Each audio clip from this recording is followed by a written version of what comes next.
On June 16, Neptune missiles strike Crimea.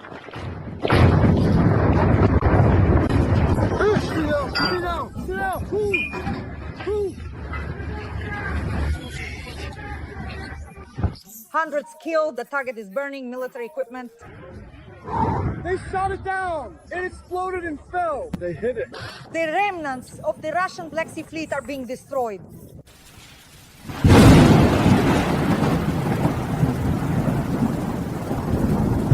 The Ukrainian armed forces are taking out Russia's air defense system in Crimea feet first. Boom! Fuck! Damn it! Bada boom! And for an encore. An attempt by Russian occupiers to cross the Nepro in the temporarily occupied part of Kherson region ended before it even began. All were destroyed.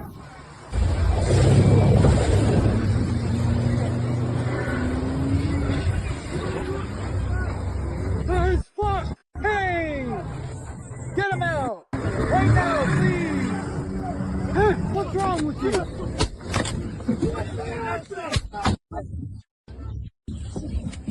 The GUR, SBU, and Ukrainian armed forces are carrying out a brilliant special operation in Crimea, Moscow, the Moscow region, St. Petersburg, and Kaliningrad.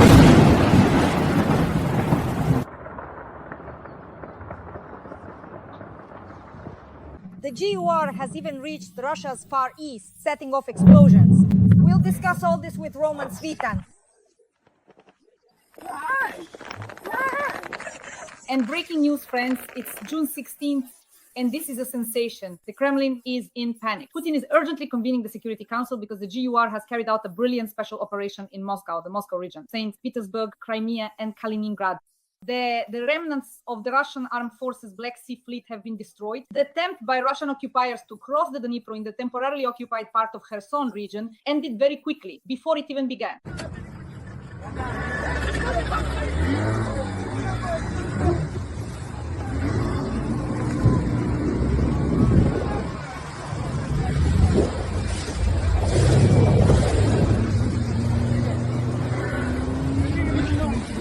Guys, what the fuck is happening?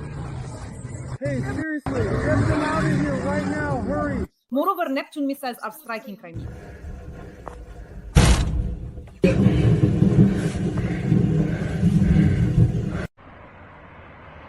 Ukraine's defense forces are taking out Russian air defense systems in Crimea fever. Preparations are underway for the deoccupation of the peninsula. Evacuation has begun on the peninsula. Right now, the line for the Crimean bridge is enormous.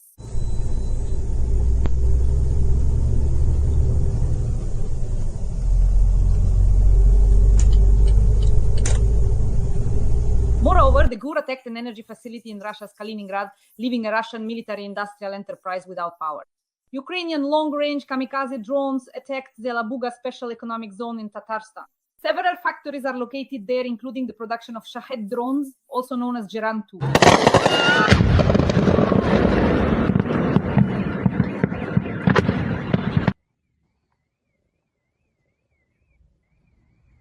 And the Ukrainian armed forces attacked the Russian airbase in the Voronezh region. Everything is burning there. And Israel has destroyed a factory in Iran that produced Shahed drones and other unmanned aerial vehicles. Additionally, the Ukrainian armed forces attacked Nevinomysky Azot in the Stavropol region. This is a factory in Russia's Samara region. The Novokuybishevska Talis plant was attacked. It is part of the Rosneft structure. And a new video has surfaced showing the crash of a Russian Su-25 near Soledar. It was a friendly fire, as I understand it, shot down by another Russian aircraft. We'll discuss all of this with the well-known military analyst, Roman Tsvetanov. Roman Grigorievich, welcome. Thank you. I wish everyone good health. Roman Grigorievich, what do you think about GUR special operations? They are joining with the SBU and starting a series of actions. Kaliningrad, near St. Petersburg, Moscow region. Moscow, what do you think? We once described these people with you, those who do this kind of work, as the concerned. These are concerned people in Russia, ranging from Maltseva's partisans to the resistance forces of the republics, who are trying to break free from Russian oppression to destroy this Russian prison of nations.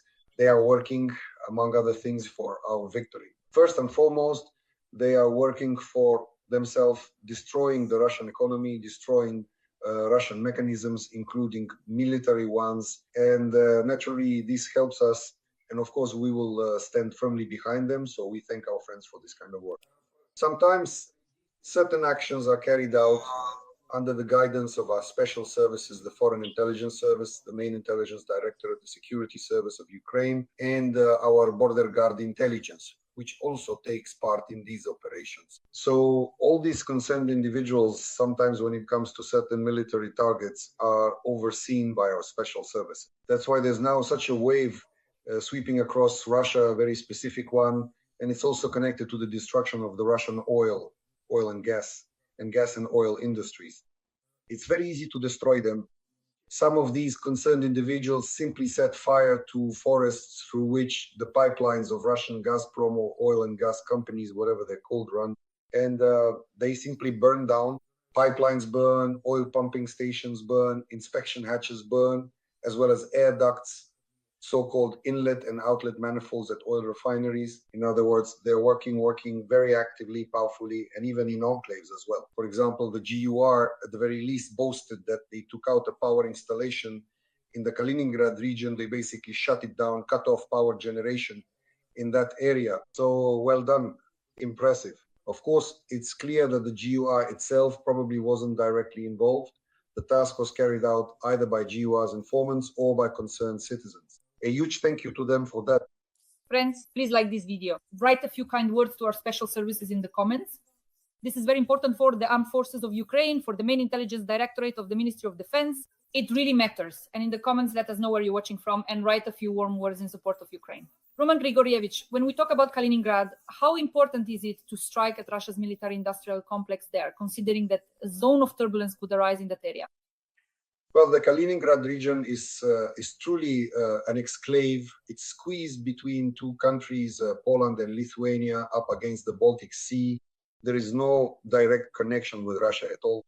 Through Belarus, via the Suwalki corridor, it's about 100 kilometers. It's just not realistic. By the Baltic Sea, of course, there are a few ferries running. Some depart from St. Petersburg. There are several ferry crossings, a few shipping routes. And naturally, there are military vessels, so military ships are around, but it is an exclave, which makes it very difficult to defend. The Russians understand this perfectly well. And practically, the entire exclave, the whole Kaliningrad region, König, to be precise, meaning Kaliningrad, which they call Könighaven, the locals themselves understand perfectly well that it's really a German city, Königsberg. That is, yes, there are still serious shipyards left there from Germany, from that war, from the last millennium, for the production of military vessels. So they still build them there, and some of them even end up with us, including in the Black Sea. Specifically, those produced there at those shipyards, a significant part of the Baltic fleet, of course, is stationed there specifically. The Russian Baltic fleet is based in Königsberg, in the Kaliningrad region, or let's just call it Königsberg. I like that better. And naturally, there is also aviation. A very large number of troops are stationed there. That's why it's very important for us, but not only for us, of course, it's primarily important for the Baltic countries and also for NATO to limit the expansion of Russia's military presence in this exclave. There are various mechanisms for this. Moreover, for example, right now we have the right, since Russia is the aggressor, we have the right to destroy any Russian military targets wherever they may be located. It doesn't matter at sea, on land, in the fourth dimension, in Antarctica, anywhere at all. A military target can be destroyed. And our special services can handle this. And most likely they are doing so. We've repeatedly said that operations are being carried out in Königsberg and quite successfully at that. Roman Grigorievich, brilliant news from temporarily occupied Crimea. First of all, Neptune missiles regularly strike day attack military bases and airfields. And now the defense forces of Ukraine are simply taking out Russia's air defense system in Crimea. We are destroying this system, and everyone is writing that this is how preparations for the deoccupation of the peninsula are underway, and evacuation has now begun on the peninsula. I checked just an hour ago, there were huge lines at the Kerch Bridge. What do you think about that? Well, the thing is, any operation to deoccupy a territory will begin with an air attack. And any air attack starts with gaining air superiority, meaning the destruction of the enemy's air defense. First the ground-based systems, and then naturally the aerial ones. And right now we are actually witnessing the beginning of this operation. Although, to be honest, from a military perspective, it's a rather flimsy start. Look, every week we talk about something flying over Crimea, something being hit here, something being hit there. There's no systematic approach to the work. What does a systematic approach mean? It means every day, every night, ideally at night, so that fewer civilians suffer, regardless of whether they're Russian civilians or our own steadfast Ukrainians who are there. We don't target civilians. For us, it's very important to shield civilians from direct strikes, and then preferably at night to hit military targets, anti-aircraft missile systems, and enemy military facilities. But this needs to be done properly and competently. However, the frequency is still insufficient. This should be happening every night. But right now, it's only happening once a week or even once every couple of weeks. That's far too little. This issue, if, for example, we're talking about Neptune is a so-called coastal missile system, which is currently overseen by the niche Scientific Research Institute of Shipbuilding, meaning the commander of the Ukrainian Navy, the naval forces of Ukraine. He should have an entire unit or division dedicated to the liberation of Crimea. In fact, it's our naval forces that should be responsible for the liberation of Crimea. That would be optimal.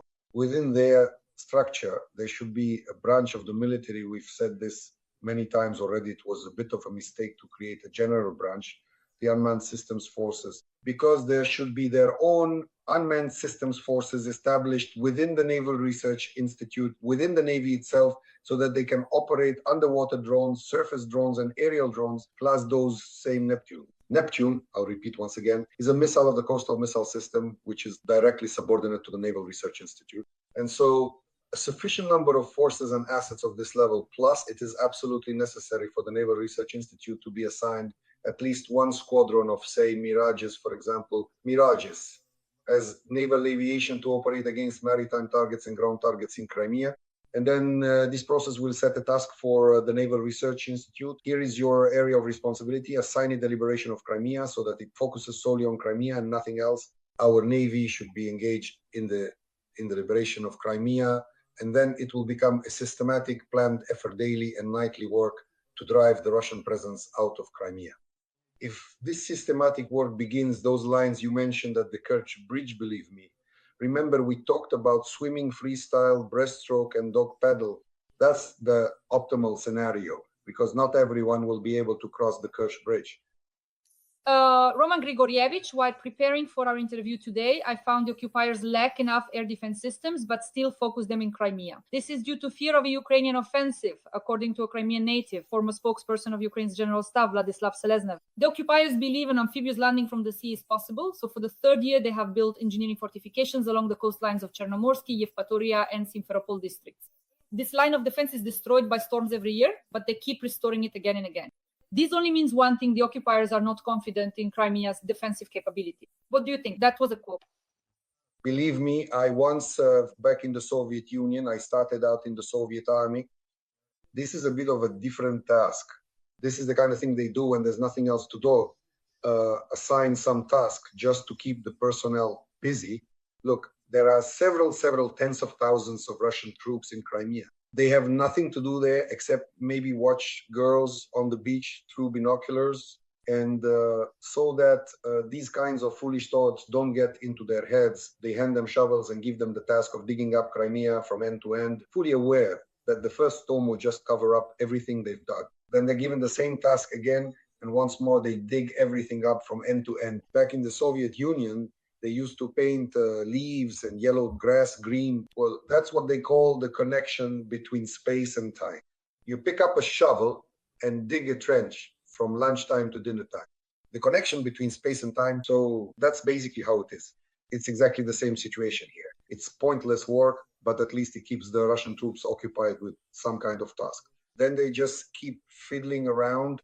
In principle, it's all under a general strategic objective. That's right. But the thing is, a naval landing in Crimea is only possible after we liberate Skadovsk, and a landing in Crimea from Skadovsk to Crimea is 50 kilometers. It's 50 kilometers to Skadovsk. Well, if you start, say, from Ola Pristan and begin an operation to liberate Crimea a ground operation, then you already need to cross to the left bank, land troops, or force the Dnipro, moving in the direction of Skadovsk. But from Skadovsk to Crimea, it's 50 kilometers by sea. Believe me, boats can make it in an hour and a half, 2 hours. So that's when a real threat would arise, a real one. Right now, the Russians are facing a threat too. They understand perfectly well that if there's an airborne landing, it would be dangerous. Well, against an airborne landing by helicopters or planes, you can't just dig some kind of defensive spikes. They'll just fly right over them. That's all. So for now, to sum it up, what are the Russians doing? They're just wasting their time. That's basically it. Building these fortifications. They're just loafing around. And in the end, well, you could say they'll be healthier for it.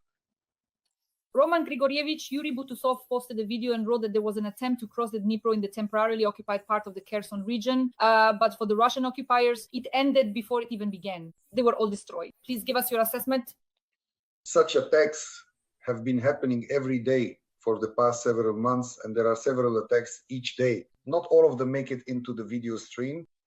And Yuri Butusov is a competent military journalist that was back in the day, and now he's fighting. So he can create this kind of video footage, and we owe him a big thank you for that. Why? Because he's Goodwill. The man has been fighting since 2012, or rather since 2014. So he really knows his stuff. His way of presenting material is very concise and to the point. But I'll say it again, there are several such attacks every day. And this has been going on for several months now. The Russian left bank group has been given the task of carrying out harassing strikes on the right bank, meaning they're trying to establish a foothold somewhere on the right bank. First, they try step by step to take full control of the islands, especially in the lower reaches of the Dnipro. We thoroughly work over each island, inside and out. Drones and our artillery, sometimes aviation. So in this direction, roughly from the Kingisepp Spit to Kakhovka, along the left bank, the Russians are constantly trying to break through to the right bank. They keep at it. They understand perfectly well that it's a one-way ticket. Not every bird can make it to the middle of the Dnipro. If someone tries to fly across, it's the same story. Not every Russian will even dare to try to swim to the middle of the Dnipro. They swim freestyle, breaststroke, or doggy paddle back the other way. If they're still alive after their boat gets hit, the boat they try to use to cross to the right bank. Roman Grigorievich, let's move on to our favorite segment, explosions on Russian territory. So Ukrainian long-range kamikaze drones attacked the Alabuga Special Economic Zone in Tatarstan. There are factories there, including the production of Shahid drones, also known as Geran 2. What do you think? Geran 2, also known as Podsol 200.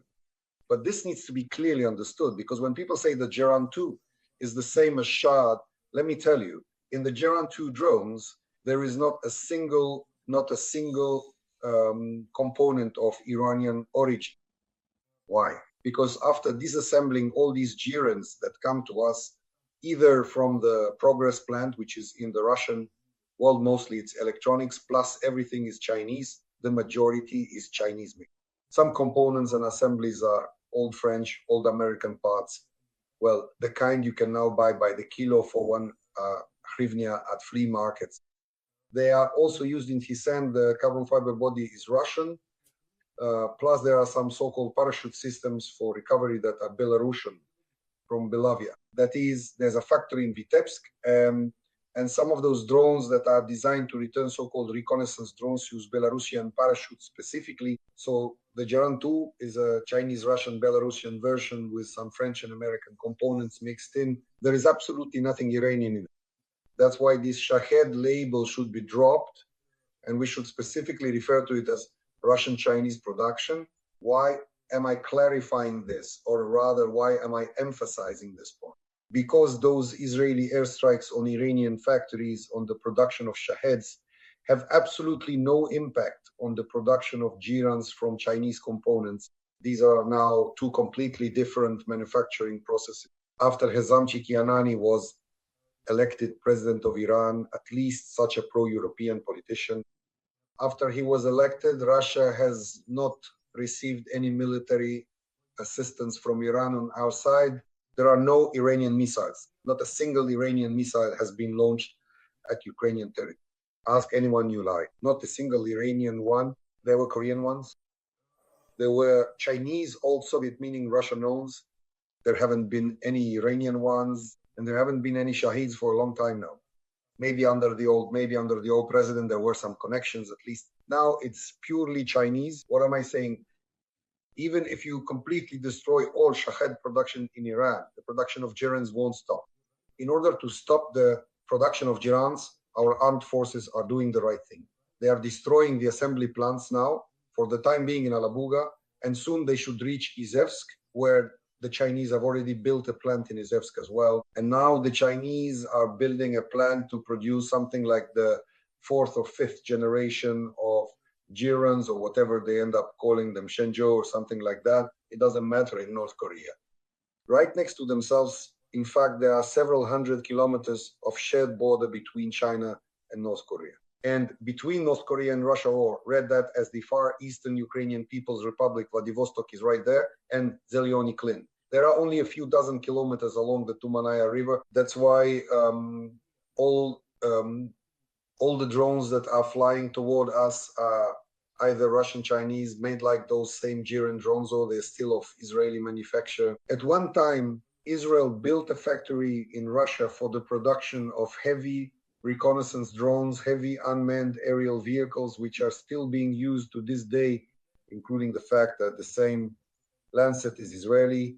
That's why there are issues with how all this reality is being perceived at the moment. Nothing Iranian is flying at us. So any strikes on Iran, for us, they bring absolutely nothing. What needs to be destroyed are Chinese, Korean, and Russian assets. The more, the better. The strike was actually carried out pretty well for the first attempt. They tried to drop an aerial bomb on Alabuga.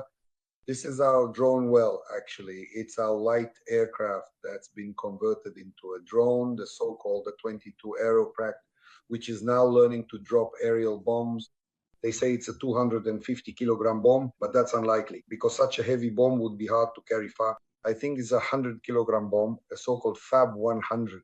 So it wasn't a precision strike. They didn't hit the building. The aerial bomb landed in the parking lot. That is the area where the cars of the factory workers are parked, those who are directly involved in assembling these Girons. I think about a dozen Chinese workers, to put it mildly, were scared out of their wits after that strike. I don't know if they go back to China or not, but I think this won't be the last strike. Every voice matters. Join our community, support independent journalism and help us bring you the truth from Ukraine. Become a member of Ukraine Today. Join us now. Roman Grigorievich, the Ukrainian armed forces attacked the occupiers' airbase in the Voronezh region. There's video of the strike. Everything is on fire. What could have been hit there? So, enemy tactical aviation, fuel, the runway. Well, that's probably Buturlinovka. So, most likely, yes, it was a strike. There was a strike on the airfield. There is Russian tactical aviation stationed there. It's a forward airfield for army aviation for Russian helicopters. There are so-called transit depots.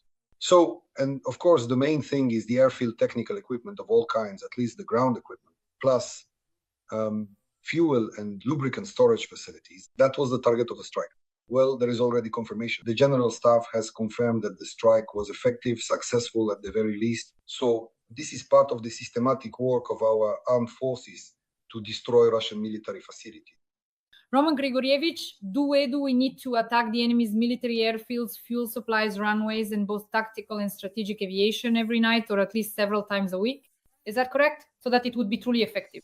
It's about systematic work. If there's no consistency, the Russians have time to repair everything, and then it's of no use to us at all. On the contrary, it does more harm when drones are simply written off. Systematic action depends on whether there is aviation at a particular airfield, on the use of engineering service systems, that is, special engineering units for preparing missiles and equipment. All of this is known to our intelligence. So when there is a planned approach to operations, and right now we can see that the work is indeed being carried out according to a plan. Every day, every night, or every other day when we go on air, we are actually discussing the planned operations of our army. Now it's the armed forces that are handling this, not the special services. The armed forces have started systematic work to destroy military targets. It is also necessary to add here that the destruction of Russian oil refining should be brought back.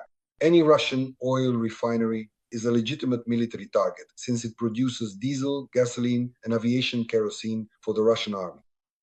Roman Grigorievich, last night the Oriol region was attacked. There's a huge amount of video footage from there. I watched it. What military facilities are located there? What could have been hit by the armed forces of Ukraine?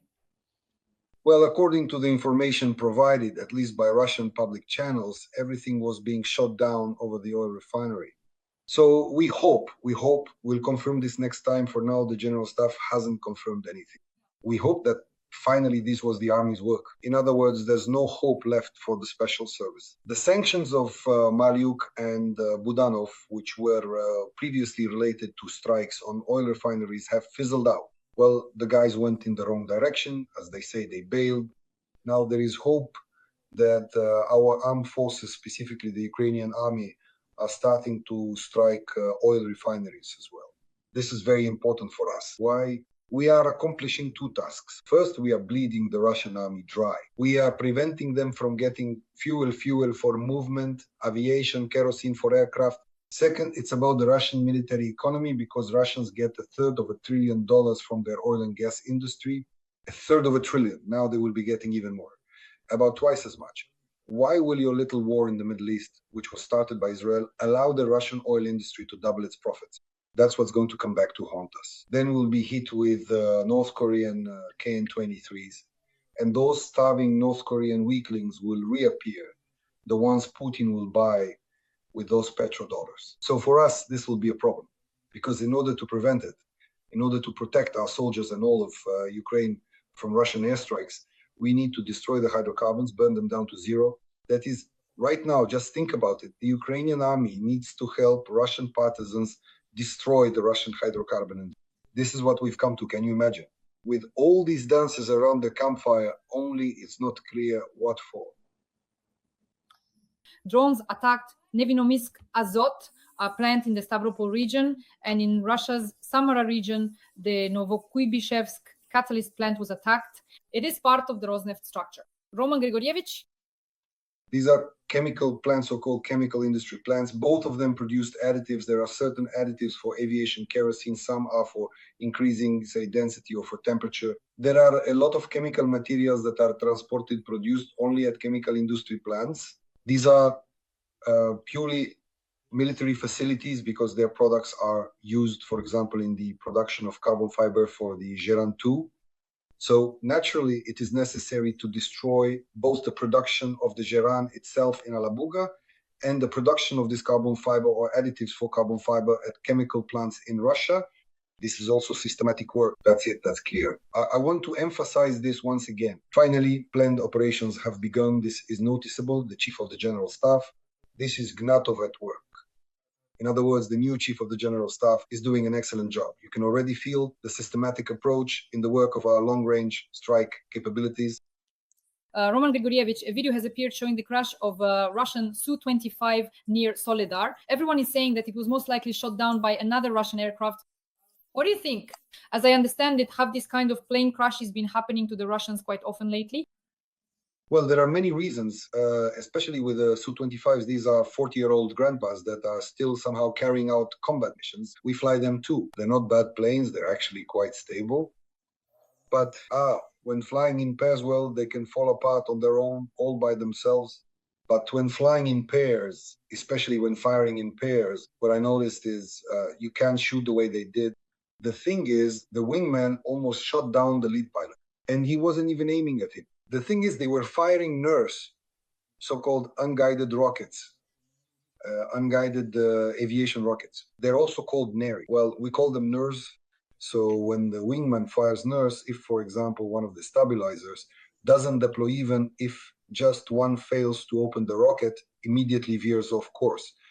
And most likely what happened was that the lead pilot was hit by exactly such a NERS with a stabilizer that failed to deploy. In other words, they just rushed it. The wingman rushed to fire, and he should have waited until the lead moved aside before shooting. But as it turned out, he basically fired almost at the same time as the lead. So this is a matter of technique. These are mistakes in piloting technique and errors in combat application in this case. And most importantly, as we've already discussed, who in their right mind flies on Friday the 13th? Well, here Yugun Fool did, and look what happened. Or maybe two fools. Excuse me. So for pilots, does that really matter? Seriously, no jokes now. Are these dates, like Fridays, actually significant, or are you just trolling us? No, absolutely not. Not at all. For pilots, it really does matter a lot. Pilots will go out of their way to avoid a black cat, especially when they're heading to the airfield. On the 13th, as far as I remember, we never flew on the 13th because that was payday for us. Exactly. And there were no aircraft number 13. There were no call signs with 13 either. For example, my call sign was 00057, 30057.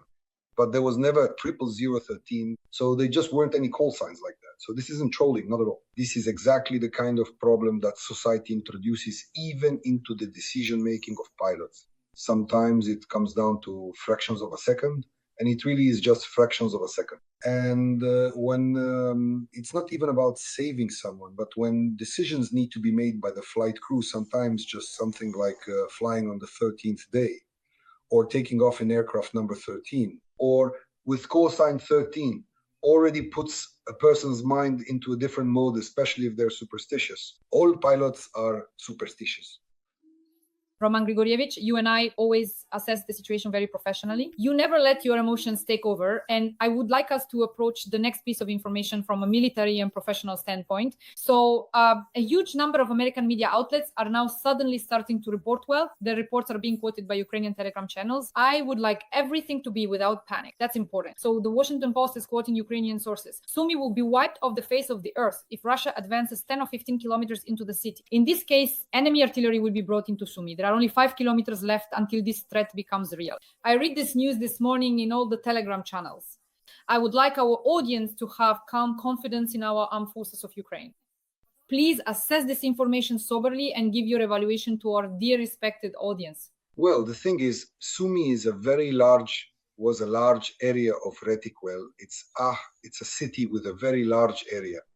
In order to wipe it off the face of the earth, well, regular army artillery is not enough. That is, if you want to erase Sumy from the map, you would need heavy bombers to come in and drop hundreds of free-falling aerial bombs. If you've seen footage, for example, of last century's bombing of Dresden, it would be something like that. There's simply no other way. You can't wipe a city off the face of the earth, especially not with artillery and certainly not with regular army artillery. So whenever this kind of position starts to come up somewhere, you have to ask, why even spread this nonsense? First, army artillery is definitely dangerous for deep strikes, meaning within the operational range of army artillery. What is the operational range of army artillery? The range is basically 15 kilometers. 15 kilometers, and artillery isn't always positioned right on the front line. It's usually kept 5 or 10 kilometers back. So in order for army artillery to wipe Sumy off the map, they would have to move through Sumy with the front line together with the artillery. Look at Volchansk, for example. They're messing around there now, wiping it out. No question about it, yes. But Volchansk is several times smaller than Sumy, and they've been at it for the second year now.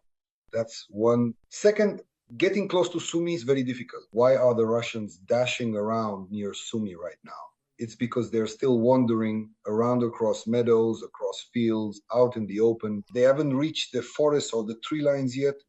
Our main fortified areas are in the forests and the tree lines. I mean, what fool would dig any kind of defensive fortification out in the open field, knowing full well that in the field you'll get hit for sure, you're lit up like a Christmas tree.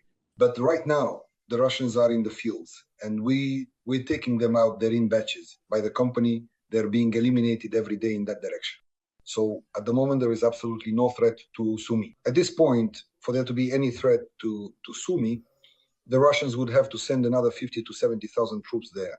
And right now, it's simply impossible for them to come up with those numbers from anything. The main question is, for what purpose? There's such a thing as strategic perspective. Well, there is absolutely no strategic perspective for advancing on Sumy. Advancing on Kiev is 300 kilometers. They've been crawling from Luhansk to Pokrovsk for 11 years. That's 160 kilometers. If you extrapolate that at this pace, how long would it take them to reach Kiev? 24 years? And that's considering that even in their best times, the Russians managed to get from Luhansk to Pokrovsk. So in other words, there is absolutely no strategic perspective at all. What's happening now in the Sumy area is the creation of a front line. And in fact, sometimes we ourselves are the ones initiating the creation of this front line. This is very important for us. We need to establish a front line between Ukraine and Russia so that there isn't another incursion into Chernihiv, Sumy, or Kyiv. And before you even get to Kyiv, there's still Nidri Hailev, Priluki, Novi Baikiv, Basan, Brovary. I'm just recalling these from the map, roughly speaking. So in order to prevent this from happening, we need to establish a front line in the northern front. It's currently being established on both sides. So the further advance of the Russians in the Sumy area will be just like what happened near Kharkiv. The Kharkiv grouping there was much stronger. They got stuck in Lipsy near Kharkiv and got stuck in Vovchansk. The same thing will happen here near Sumy. Where they're milling around now, that's exactly where they'll be taken out. In those fields where they're now running around like rabbits, they'll be eliminated. They're really being taken out in droves. All that's needed there is to reinforce, well, maybe reinforce with more strike units. That direction. Nothing else needs to be done there. Dear audience, Roman Grigorievich and I meet 3 times a week on my YouTube channel, Monday, Wednesday, and Friday. So please support us by liking this video. In the comments, please write a few kind words in support of the armed forces of Ukraine, and also let us know where you're watching from. We work for an audience all over the world so that people know the truth about Russian aggression, about Russia's war against Ukraine. That's why every comment you leave, every like you give is priceless. And please know that I'm grateful to you for this. Roman Grigorievich, thank you. And as always, see you this Wednesday.